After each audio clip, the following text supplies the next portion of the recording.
gặp hai thầy lâu nâng in ca mai biệt ly đang lâu in cái mịt in alo nghe gặp hạt tâm rồi nâng phul đâu na kamanding hitam alam dang nghe lung xin na asa nghe duyên cả lung xin dan itia tua cây này cả sa hầm thêm một cả chân để bối nào cây xe lung mô dễ à đi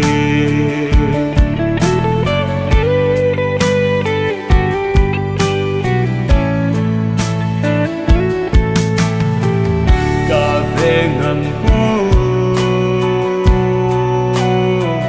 khen nung na sâu mai miel in dòng ni miel mong ina khăn khô chế sa kiên vang ca ca pi singe o lung se alam dang nghe lung se na asa nghe duyên kalung sedan idia tua cây này cả sa hầm thêm một cả chân để bối nào cây xe lung mô dễ à về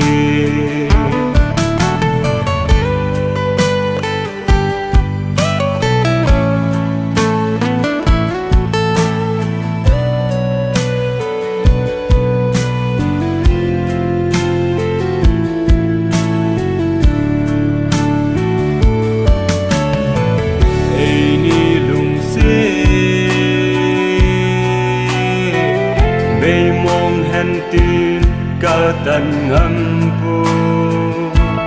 kinh phong tu chân yên cả ngài gì nghe hùng đầm chân xa ngày luôn mong lưu cả ngày ô lung xê alam đang nghe lung xê asa nghe duyên cả lung sedan itia tua cây này cả sa hầm thêm một cả chân để bối nào cây xe lung mô dễ à đi alam dang nghe lung sen na asa nghe duyên cả lung sedan idia tua cây này cả sa hầm thêm một cả chân để bối nào